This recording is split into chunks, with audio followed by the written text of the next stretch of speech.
ओम नमो भगवते वासुदेवाय नमः। आपके अपने YouTube चैनल जय मां कंजक में आपका बहुत बहुत स्वागत है। श्रीमद् भागवत पुराण की कथाओं को आगे बढ़ाते हुए आज की कथा का आरंभ हम गृहस्थों के लिए मोक्ष धर्म का वर्णन अध्याय से करेंगे। उम्मीद करती हूँ कथा का पूरा फल लेने के लिए आप कथा को शुरू से लेकर अंत तक जरूर श्रवण करेंगे। ओम नमो भगवते वासुदेवाय नमः। नारद जी कहते हैं, युधिष्ठिर, कुछ ब्राह्मणों की निष्ठा कर्म में, कुछ की तपस्या में, कुछ की वेदों के स्वाध्याय और प्रवचन में, कुछ की आत्मज्ञान के संपादन में तथा कुछ की योग में होती है। गृहस्थ पुरुष को चाहिए कि श्राद्ध अथवा देव पूजा के अवसर पर अपने कर्म का अक्षय फल प्राप्त करने के लिए ज्ञाननिष्ठ पुरुष को ही हव्य कव्य दान करे।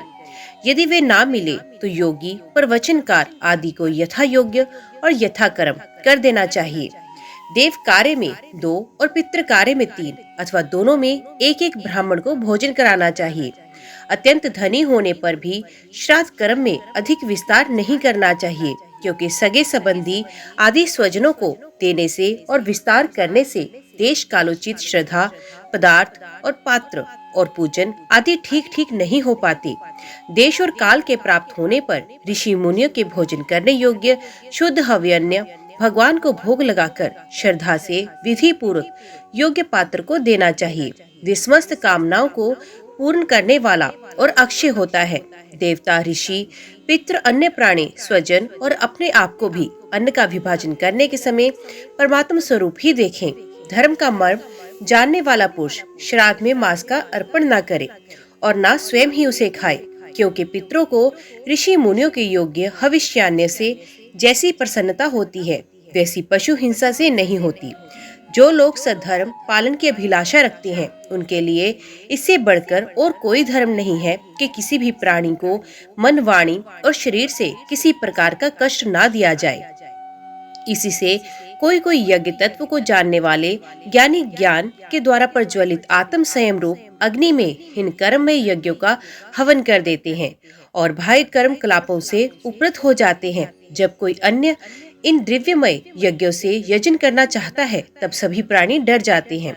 वे सोचने लगते हैं कि ये अपनी प्राणों का पोषण करने वाला निर्दयी मूर्ख मुझे अवश्य मार डालेगा। इसलिए धर्मज्ञ मनुष्य को यही उचित है कि प्रतिदिन प्रारब्ध के द्वारा प्राप्त मुनि यनोचित भविष्यान्य से ही अपने नित्य और नैमित्तिक कर्म करे तथा उसी से सर्वदा संतुष्ट रहे।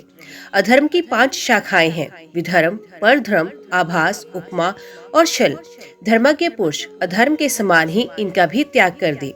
जिस कार्य को धर्म बुद्धि से करने पर भी अपने धर्म में बाधा पड़े वे विधर्म है।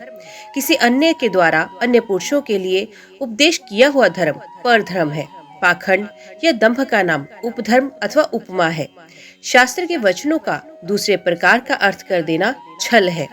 मनुष्य अपने आश्रम को विपरीत स्वेच्छा से जिसे धर्म मान लेता है वे आभास है।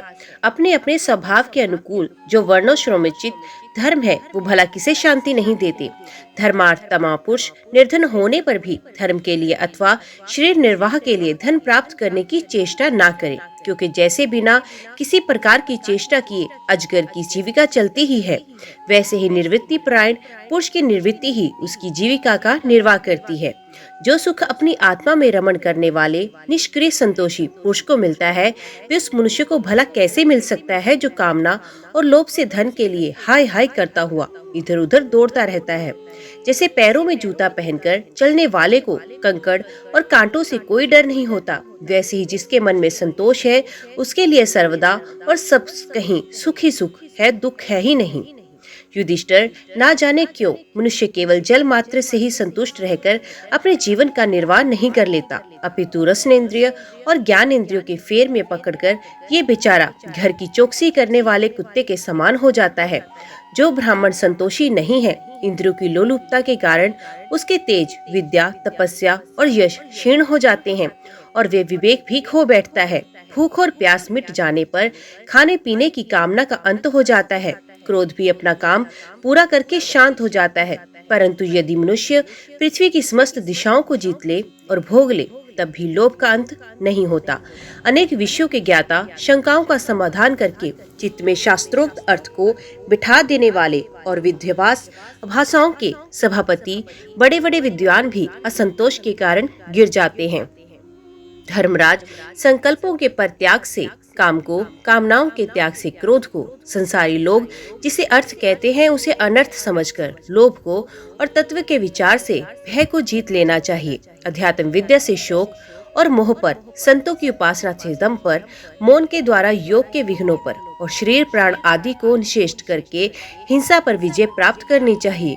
आदि भौतिक दुख को दया के द्वारा, आदि दैविक वेदना को समाधि के द्वारा, आध्यात्मिक दुख को योग बल से एवं निद्रा को सात्विक भोजन, स्थान, संग आदि के सेवन से जीत लेना चाहिए। सत्व गुण के द्वारा रजोगुण एवं तमोगुण पर और उपरति के द्वारा सत्व गुण पर विजय प्राप्त करनी चाहिए। श्री गुरुदेव जी की भक्ति के द्वारा साधक इन सभी दोषों पर सुगमता से विजय प्राप्त कर सकता है। हृदय में ज्ञान का दीपक जलाने वाले गुरुदेव साक्षात भगवान ही हैं। जो दुर्बुद्धि पुरुष उन्हें मनुष्य समझता है उसका समस्त शास्त्र श्रवण हाथी के समान, स्नान के समान व्यर्थ है। बड़े बड़े योगेश्वर जिनके चरण कमलों का अनुसंधान करते हैं, प्रकृति और पुरुष के अधीश्वर, वे स्वयं भगवान ही गुरुदेव के रूप में प्रकट हैं। इन्हें लोग भ्रम में मनुष्य मानते हैं।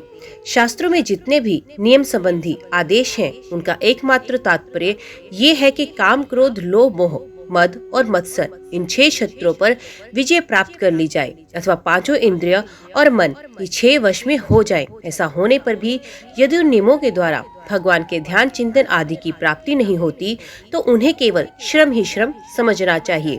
जैसे खेती, व्यापार आदि और उनके फल भी योग साधना के फल भगवत प्राप्ति या मुक्ति को नहीं दे सकते, वैसे ही दुष्ट पुरुष के स्रोत स्मार्थ कर्म भी कल्याणकारी नहीं होते, प्रत्युत उल्टा फल देते हैं। जो पुरुष अपने मन पर विजय प्राप्त करने के लिए उद्यत हों, वे आसक्ति और परिग्रह का त्याग करके संन्यास ग्रहण करें, एकांत में अकेला ही रहे और भिक्षावृत्ति से शरीर निर्वाह मात्र के लिए स्वल्प और परिमित भोजन करे। युधिष्ठिर पवित्र और समान भूमि पर अपना आसन बिछाए और सीधे स्थिर भाव से समान और सुख कर आसन से उस पर बैठकर ओंकार का जप करे। जब तक मन संकल्प विकल्पों को छोड़ न दे, तब तक नासिका के अग्रभाग पर दृष्टि जमाकर पूरक, कुंभक और रेचक द्वारा प्राण तथा अपान की गति को रोके। काम की चोट से घायल चित्त इधर उधर चक्कर काटता हुआ जहाँ जहाँ जाए, विद्वान पुरुषों को चाहिए वहाँ वहाँ से उसे लौटा लाए और धीरे धीरे हृदय में रोके। जब साधक निरंतर इस प्रकार का अभ्यास करता है, तब ईंधन के बिना जैसे अग्नि बुझ जाती है, वैसे ही थोड़े समय में उसका चित्त शांत हो जाता है। इस प्रकार सब काम वासनाएं चोट करना बंद कर देती हैं और समस्त वृत्तियां अत्यंत शांत हो जाती हैं। तब चित्त ब्रह्मानंद के संसर्ग में मगन हो जाता है और फिर उसका कभी उत्थान नहीं होता। जो सन्यासी पहले तो धर्म, अर्थ और काम के मूल कारण गृहस्थाश्रम का परित्याग कर देता है और फिर उन्हीं का सेवन करने लगता है, फिर निर्लज अपने उगले हुए को खाने वाला कुत्ता ही है। जिन्होंने अपने शरीर को अनात्मा, मृत्युग्रस्त और विष्ठा, कृमि एवं राख समझ लिया था, वे ही मूढ़ फिर उसे आत्मा मानकर उसकी प्रशंसा करने लगते हैं। कर्म त्यागी गृहस्थ, व्रत त्यागी ब्रह्मचारी, घाव में रहने वाला तपस्वी और इंद्रलोक सन्यासी, ये चारों आश्रम के कलंक हैं और व्यर्थ ही आश्रमों का ढोंग करते हैं। भगवान की माया से विमोहित उन मूढ़ों पर तरस खाकर उनकी उपेक्षा कर देनी चाहिए। आत्मज्ञान के द्वारा जिसकी सारी वासनाएं निर्मूल हो गई हैं और जिसने अपने आत्मा को पर ब्रह्म स्वरूप जान लिया है, वे किस विषय की इच्छा और किस भोक्ता की तृप्ति के लिए इंद्रलोलुप्त होकर अपने शरीर का पोषण करेगा। उपनिषदों में कहा गया है कि शरीर रथ है, इंद्रियां घोड़े हैं, इंद्रियों का स्वामी मन लगाम है, शब्दादि विषय मार्ग है, बुद्धि सारथी है, चित्त ही भगवान के द्वारा निर्मित बांधने की विशाल रस्सी है। 10 प्राण धुरी है, धर्म और अधर्म पहिए हैं और इनका अभिमानी जीव रथी कहा गया है। ओंकार ही उस रथी का धनुष है। युद्ध, जीवात्मा बाण और परमात्मा लक्ष्य है। राग, द्वेष, लोभ, शोक, मोह, भय, मदपान, अपमान, दूसरों के गुणों में दोष निकालना, छल, हिंसा, दूसरे की उन्नति देखकर जलना, तृष्णा, प्रमाद, भूख और नींद, ये सब और ऐसे ही जीवों के और भी बहुत से शत्रु हैं। उनमें रजोगुण और तमोगुण प्रधान वृत्तियां अधिक हैं। कहीं कहीं कोई कोई सत्वगुण प्रधान ही होती है। ये मनुष्य शरीर रूप रथ जब तक अपने वश में है और इसके इंद्रिय मन आदि सारे साधन अच्छी दशा में विद्यमान है, तभी तक श्री गुरुदेव के चरण कमलों की सेवा पूजा से शांत धराई हुई ज्ञान की तीखी तलवार लेकर भगवान के आश्रय से इन शत्रुओं का नाश करके अपने स्वराज्य सिंहासन पर विराजमान हो जाएं और फिर अत्यंत शांत भाव से इस शरीर का भी परित्याग कर दें। नहीं तो तनिक भी प्रसाद हो जाने पर ये इंद्रिय रूप दुष्ट घोड़े और उनसे मित्रता रखने वाला बुद्धि रूप सारथी रथ के स्वामी जीव को उल्टे रास्ते ले जाकर विषय रूपी लुटेरों के हाथों में डाल देंगे। वे डाकू सारथी और घोड़ों के सहित उस जीव को मृत्यु से अत्यंत भयानक घोर अंधकार में संसार के कुएं में गिरा देंगे। वैदिक कर्म दो प्रकार के हैं। एक तो वे जो वृत्तियों को उनके विषयों की ओर ले जाते हैं, प्रवृत्ति पर्क, और दूसरे वे जो वृत्तियों को उनके विषयों की ओर से लौटाकर शांत एवं आत्म साक्षात्कार के योग्य बना देते हैं, निवृत्ति पर्क। प्रवृत्ति पर्क कर्म मार्ग से बार बार जन्म मृत्यु की प्राप्ति होती है और निवृत्ति पर्क भक्ति मार्ग या ज्ञान मार्ग के द्वारा परमात्मा की प्राप्ति होती है। शयन याग आदि हिंसा में कर्म, अग्निहोत्र, दर्श, पूर्णमास, चातुर्मास्य, पशुयाग, सोमयाग, वैश्यदेव, बलिहरण आदि द्रव्य में कर्म इष्ट कहलाते हैं और देवालय, बगीचा, कुआं आदि बनवाना तथा प्याऊ आदि लगाना उत्क्रम है। ये सभी प्रवृत्ति पर कर्म है और काम भाव से युक्त होने पर अशांति के ही कारण बनते हैं। प्रवृत्ति प्रायण पुरुष मरने पर भी चरु, पुरोडाशादी यज्ञ संबंधित द्रव्यों के सूक्ष्म भाग से बना हुआ शरीर धारण कर धूमभिमानी देवताओं के पास जाता है। फिर क्रमश रात्रि, कृष्ण पक्ष और दक्षिणायन के अभिमानी देवताओं के पास जाकर चंद्रलोक में पहुंचता है। वहां से भोग समाप्त होने पर अमावस्या के चंद्रमा के समान क्षीण होकर वृष्टि द्वारा क्रमश औषधि, लता, अन्न और वीर्य के रूप में परिणत होकर पितृयान मार्ग से पुनः संसार में ही जन्म लेता है। युधिष्ठिर गर्भाधान से लेकर अंत्येष्टि पर्यंत संपूर्ण संस्कार जिनके होते हैं उनको द्विज कहते हैं। निर्वृत्ति प्रायण पुरुष इष्ट, ऊर्त आदि कर्मों से होने वाले समस्त यज्ञों को विषयों का ज्ञान कराने वाले इंद्रियों में हवन कर देता है। इंद्रियों को दर्शनादि संकल्प स्वरूप मन में वैकारिक मन को परावर्णी में और परावर्णी को वर्ण समुदाय में वर्ण समुदाय को अ, उ, म इन तीन स्वरों के रूप में रहने वाले ओंकार में, ओंकार को बिंदु में, बिंदु को नाद में, नाद को सूत्रात्म रूप प्राण में तथा प्राण को ब्रह्म में लीन कर देता है।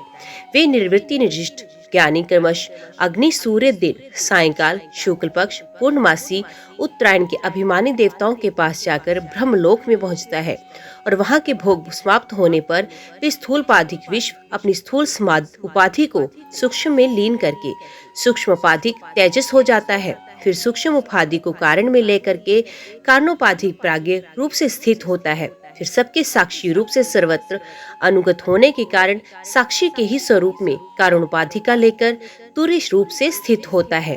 इस प्रकार दृश्यों का लय हो जाने पर विशुद्ध आत्मा रह जाता है। यही मोक्ष पद है।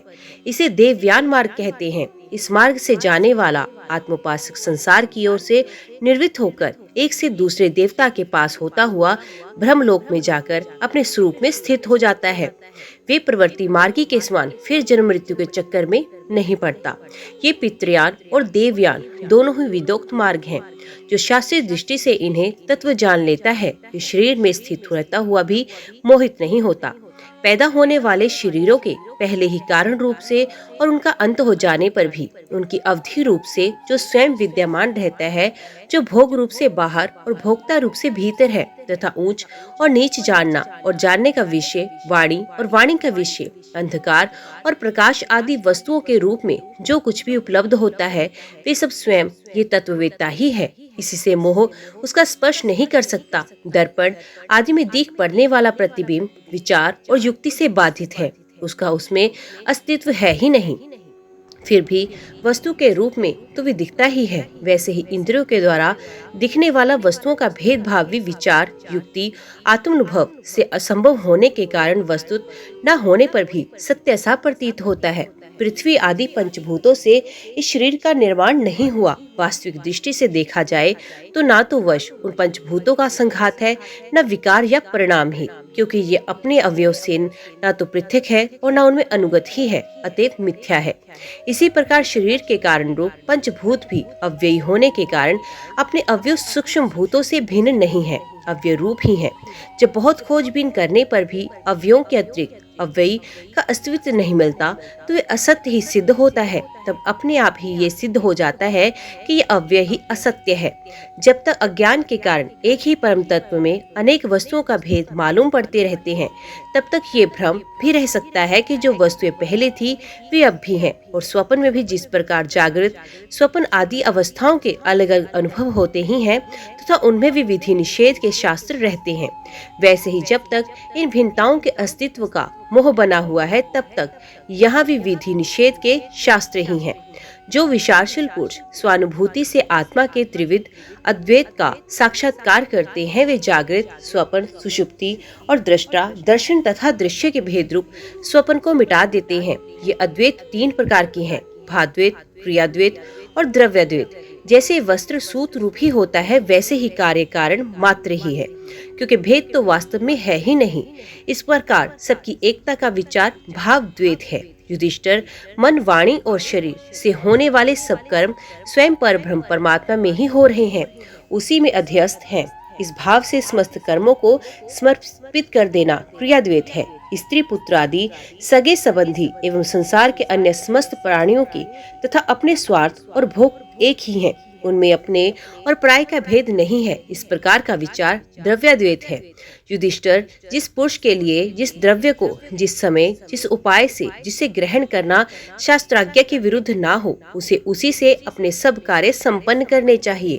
आपत्ति काल को छोड़कर इससे अन्यथा नहीं करना चाहिए। महाराज, भगवत भक्त मनुष्य भेद में कहे हुए इन कर्मों के तथा अन्य सब कर्मों के अनुष्ठान से घर में रहते हुए ही श्री कृष्ण की गति को प्राप्त करता है। युधिष्ठिर, जैसे तुम अपने स्वामी भगवान श्री कृष्ण की कृपा और सहायता से बड़ी बड़ी कठिन विपत्तियों से पार हो गए हो और उन्हीं के चरण कमलों की सेवा से समस्त भूमंडल को जीतकर तुमने बड़े बड़े राष्ट्रीय आदि यज्ञ किए हैं। पूर्व जन्म में, इसके पहले के महाकल्प में, मैं एक गंधर्व था। मेरा नाम था उपब्रहण और गंधर्वों में मेरा बड़ा सम्मान था। मेरी सुंदरता, सुकुमारता और मधुरता अपूर्व थी। मेरे शरीर से सुगंधी निकला करती और देखने में मैं बहुत अच्छा लगता। स्त्रियां मुझसे बहुत प्रेम करती और मैं सदा प्रमाद में ही रहता। मैं अत्यंत विलासी था। एक बार देवताओं के यहाँ ज्ञान सत्र हुआ। उसमें बड़े बड़े प्रजापति आए थे। भगवान की लीला का गान करने के लिए उन लोगों ने गंधर्व और अप्सराओं को बुलाया। मैं जानता था कि वे संतों का समाज है, वहाँ भगवान की लीला का गान होता है। फिर भी मैं स्त्रियों के साथ लौकिक गीतों का गान करता हुआ उन्मत्त की तरह वहाँ जा पहुँचा। देवताओं ने देखा कि ये तो हम लोगों का अनादर कर रहा है। उन्होंने अपनी शक्ति से मुझे शाप दे दिया कि तुमने हम लोगों की अवहेलना की, इसलिए तुम्हारी सारी सौंदर्य संपत्ति नष्ट हो जाए और तुम शीघ्र ही शूद्र हो जाओ। उनके शाप से मैं दासी का पुत्र हुआ, किंतु शूद्र जीवन में किए हुए महात्माओं के सत्संग और सेवा से के प्रभाव से मैं दूसरे जन्म में ब्रह्मा जी का पुत्र हुआ। संतों की अवहेलना और सेवा का ये मेरा प्रत्यक्ष अनुभव है। संत सेवा ही भगवान प्रसन्न होते हैं। मैंने तुम्हें गृहस्थों के पाप नाशक धर्म बतला दिया। इस धर्म के आचरण से गृहस्थ भी अनायास ही सन्यासियों को मिलने वाला परम पद प्राप्त कर लेता है। युधिष्ठिर, इस मनुष्य लोक में तुम लोगों के भाग्य अत्यंत प्रशंसनीय है, क्योंकि तुम्हारे घर में साक्षात परब्रह्म परमात्मा मनुष्य का रूप धारण करके गुप्त रूप में निवास करते थे। इसी से सारे संसार को पवित्र कर देने वाले ऋषि मुनि बार बार उनका दर्शन करने के लिए चारों ओर से तुम्हारे पास आया करते हैं। बड़े बड़े महापुरुष निरंतर जिनको ढूंढते रहते हैं, जो माया की लेस से रहित परमशाद परमानंद स्वरूप परब्रह्म परमात्मा है। वे ही तुम्हारे प्रिय हितैषी ममेरे भाई, पूज्य आज्ञाकारी गुरु और स्वयं आत्मा श्री कृष्ण है। शंकर, ब्रह्मा आदि भी अपनी सारी बुद्धि लगाकर ये है इस रूप में उनका वर्णन नहीं कर सके। फिर हम तो कर ही कैसे सकते हैं। हम मौन, भक्ति और संयम के द्वारा ही उनकी पूजा करते हैं। कृपया हमारी ये पूजा स्वीकार करके भक्त वत्सल भगवान हम पर प्रसन्न हो। श्री सुखदेव जी कहते हैं, परीक्षित, देवऋषि नारद का ये प्रवचन सुनकर राजा युधिष्ठिर को अत्यंत आनंद हुआ। उन्होंने प्रेम विवल होकर देवऋषि नारद और भगवान श्री कृष्ण की पूजा की।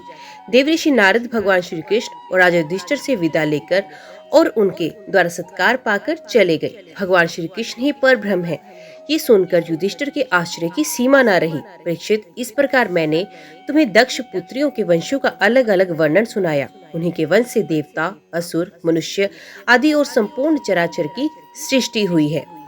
राजा परीक्षित ने पूछा, गुरुदेव, स्वयंभू मनु का वंश विस्तार मैंने सुन लिया। इसी वंश में उनकी कन्याओं के द्वारा मरीचि आदि प्रजापतियों ने अपनी वंश परंपरा चलाई थी। अब आप हमसे दूसरे मनुओं का वर्णन कीजिए। ब्राह्मण ज्ञानी महात्मा जिस जिस मनवंतर में महामहिम भगवान के जिन जिन अवतारों और लीलाओं का वर्णन करते हैं, उन्हें आप अवश्य सुनाइए। हम बड़ी श्रद्धा से उनका श्रवण करना चाहते हैं। भगवान विश्व भावन भगवान बीते हुए मनवंतरों में जो जो लीलाएं कर चुके हैं, वर्तमान मनवंतर में जो कर रहे हैं और आगामी मनवंतरों में जो कुछ करेंगे, वे सब हमें बताएं। श्री सुखदेव जी ने कहा, इस कल्प में स्वयंभू आदि 6 मनवंतर बीत चुके। उनमें से के पहले मनवंतर का मैंने वर्णन कर दिया। उसी में देवता आदि की उत्पत्ति हुई। स्वयंभू मनु की पुत्री आकृति से यज्ञ पुरुष के रूप में उपदेश करने के लिए तथा देवहूति से कपिल के रूप में ज्ञान का उपदेश करने के लिए भगवान ने उनके पुत्र रूप से अवतार ग्रहण किया। परीक्षित, भगवान कपिल का वर्णन पहले ही कर चुका हूँ। अब भगवान यज्ञ पुरुष के आकृति के गर्भ से अवतार लेकर जो कुछ किया उसका वर्णन करता हूँ। परीक्षित, भगवान स्वयंभू मनु ने समस्त कामनाओं और भोगों से विरक्त होकर राज्य छोड़ दिया। वे अपनी पत्नी शत्रुपा के साथ तपस्या करने के लिए वन में गए। परीक्षित, उन्होंने सुनंदा नदी के किनारे पृथ्वी पर एक पैर पर खड़े रहकर 100 वर्ष तक तपस्या की। तपस्या करते समय वे प्रतिदिन इस प्रकार भगवान की स्तुति करते थे। मनु जी कहा करते थे, जिनकी चेतना के स्पर्श मात्र से ये विश्व चेतन हो जाता है, किंतु ये विश्व जिन्हें चेतना का दान नहीं कर सकता, जो इसके सो जाने पर परले में भी जागते रहते हैं, जिनको ये नहीं जान सकता, परंतु जो इसे जानते हैं वही परमात्मा है। ये संपूर्ण विश्व और विश्व में रहने वाले समस्त चर अचर प्राणी सब उन परमात्मा से ही ओतप्रोत हैं। इसलिए संसार के किसी भी पदार्थ में मोह ना करके उसका त्याग करते हुए ही जीवन निर्वाह मात्र के उपभोग करना चाहिए। तृष्णा का सर्वथा त्याग कर देना चाहिए। भला ये संसार की संपत्तियां किसकी हैं? भगवान सब इसके साक्षी हैं। उन्हें बुद्धि वृत्तियों या नेत्र आदि इंद्रियां नहीं देख सकती, परंतु उनकी ज्ञान शक्ति अखंड है। समस्त प्राणियों के हृदय में रहने वाले उन्हें स्वयं प्रकाश असंग परमात्मा की शरण ग्रहण करो, जिनका ना आदि है ना अंत, फिर मध्य के होगा ही कहाँ से, जिनका ना कोई अपना है ना पराया, ना बाहर है ना भीतर, ना विश्व के आदि न अंत, मध्य अपने प्राय बाहर और भीतर सब कुछ है। उन्हीं की सत्ता से विश्व की सत्ता है। वही अनंत वास्तविक सत्य पर ब्रह्म है। वही परमात्मा विश्व रूप है। उनके अनंत नाम है। वे सर्वशक्तिमान, सत्य, स्वयं प्रकाश, अजन्मा और पुराण पुरुष हैं। वे अपनी माया शक्ति के द्वारा ही विश्व सृष्टि के जन्म आदि को स्वीकार कर लेते हैं और अपनी विद्या शक्ति के द्वारा उसका त्याग करके निष्क्रिय सत्य स्वरूप मात्र रहते हैं। इसी से ऋषि मुनि नैष्कर्म में स्थित अर्थात ब्रह्म से एक तप प्राप्त करने के लिए पहले कर्म योग का अनुष्ठान करते हैं। प्राय कर्म करने वाले पुरुष ही अंत में निष्क्रिय होकर कर्मों से छुट्टी पा लेता है। यूं तो सर्वशक्तिमान भगवान भी कर्म करते हैं, परंतु वे आत्म लाभ से पूर्ण काम होने के कारण उन कर्मों में आसक्त नहीं होते। अतः उन्हीं का अनुसरण करके अनासक्त रहकर कर्म करने वाले भी कर्म बंधन से मुक्त ही रहते हैं। भगवान ज्ञान स्वरूप है, इसलिए उनमें अहंकार का लेश भी नहीं है। वे सर्वत्र परिपूर्ण है, इसलिए उन्हें किसी वस्तु की कामना नहीं। वे बिना किसी की प्रेरणा के स्वच्छंद रूप से ही कर्म करते हैं। वे अपनी ही बनाई हुई मर्यादा में स्थित रहकर अपने कर्मों के द्वारा मनुष्यों को शिक्षा देते हैं। वे ही समस्त धर्मों के प्रवर्तक और उनके जीवन दाता है। मैं उन्हीं प्रभु की शरण में हूँ। श्री सुखदेव जी कहते हैं, परीक्षित, एक बार स्वयंभू मनु एकाग्रचित्त से इन मंत्र में उपनिषद स्वरूप श्रुति का पाठ कर रहे थे। उन्हें नींद में अचेत होकर बड़बड़ाते जान भूखे असुर और राक्षस खा डालने के लिए उन पर टूट पड़े। ये देखकर अंतर्यामी भगवान यज्ञ पुरुष अपने पुत्र याम नामक देवताओं के साथ वहां आए। उन्होंने उनको खा डालने के निश्चय से आए हुए असुरों का संहार कर डाला और फिर वे इंद्र के पद पर प्रतिष्ठित होकर स्वर्ग का शासन करने लगे। परीक्षित, दूसरे मनु हुए स्वारोचिष। वे अग्नि के पुत्र थे। उनके पुत्रों के नाम थे द्युम्न, सुषेण और रोचिष्मान। उस मनवंतर में इंद्र का नाम था रोचन। प्रधान देवगण थे तुषित आदि। ऊर्जा स्तंभ और वेदवाणी गण सप्तऋषि थे। उस मनवंतर में वेदशिरा नाम के ऋषि की पत्नी तुषिता थी। उनके गर्भ से भगवान ने अवतार ग्रहण किया और विभु नाम से प्रसिद्ध हुए। वे आजीवन नैष्ठिक ब्रह्मचारी रहे। उन्हीं के आचरण से शिक्षा ग्रहण करके 88,000 व्रतनिष्ठ ऋषियों ने भी ब्रह्मचर्य व्रत का पालन किया। तीसरे मनु थे उत्तम। वे प्रियव्रत के पुत्र थे। उनके पुत्रों के नाम थे पवन, संजय, यज्ञहोत्र आदि। उस मनवंतरों में वशिष्ठ जी के प्रमद आदि 7 पुत्र सप्तऋषि थे। सत्य, वैदश्रुत और भद्र नामक देवताओं के प्रधान गण थे और इंद्र का नाम था सत्यजित। उस समय धर्म की पत्नी सुनुत्रा के गर्भ से पुरुषोत्तम भगवान ने सत्यसेन के नाम से अवतार ग्रहण किया था। उनके साथ सत्यव्रत नाम के देवगण भी थे। उस समय के इंद्र सत्यजित के सखा बनकर भगवान के असत्य प्राण, दुशील और दुष्ट यक्षों, राक्षसों एवं जीव द्रोही भूत गणों का संहार किया। चौथे मनु का नाम था तामस। वे तीसरे मनु उत्तम के सगे भाई थे। उनके पृथु, ख्याति, नरकेतु इत्यादि 10 पुत्र थे। सत्यक, हरि और वीर नामक देवताओं के प्रधान गण थे। इंद्र का नाम था त्रिशिक। उस मनवंतर में ज्योतिर्धाम आदि सप्तऋषि थे। परीक्षित उस तामस नाम के मनवंतर में विधृति के पुत्र वेधृति नाम के और भी देवता हुए। उन्होंने समय के फेर से नष्ट प्राय वेदों को अपनी शक्ति से बचाया था, इसलिए ये वेदर्ती कहलाए। इस मनवंतर में हरि मेधा ऋषि की पत्नी हरिणी के गर्भ से हरि के रूप में भगवान ने अवतार ग्रहण किया। इसी अवतार में उन्होंने ग्रह से गजेंद्र की रक्षा की थी। राजा परीक्षित ने पूछा, मुनिवर, हम आपसे ये सुनना चाहते हैं कि भगवान ने गजेंद्र को ग्रह के फंदे से कैसे छुड़ाया था। सब कथाओं में वही कथा परम पुण्य में प्रशंसनीय, मंगलकारी और शुभ है, जिसमें महात्माओं के द्वारा गान किए हुए भगवान श्री हरि के पवित्र यश का वर्णन रहता है। सूत जी कहते हैं, शौनकादि ऋषियों राजा परीक्षित आमरण अनशन करके कथा सुनने के लिए वही बैठे हुए थे। उन्होंने जब श्री सुखदेव जी से महाराज को इस प्रकार कथा कहने के लिए प्रेरित किया, तब वे बड़े आनंदित हुए और प्रेम से परीक्षित का अभिनंदन करके मुनियों की भरी सभा में कहने लगे, ओम नमो भगवते वासुदेवाय नमः। आज की वीडियो में इतना ही। उम्मीद करती हूँ वीडियो आपको पसंद आई होगी। वीडियो पसंद आई हो तो वीडियो को लाइक और चैनल को सब्सक्राइब जरूर कीजिएगा। जय श्री हरि लिखकर कमेंट बॉक्स में अपनी हाजिरी और अपने सुझाव देना ना भूलेगा। तो मिलते हैं अगले अध्याय के साथ। तब तक के लिए देखते व सुनते रहिए। जय मां गंजक, जय माता दी।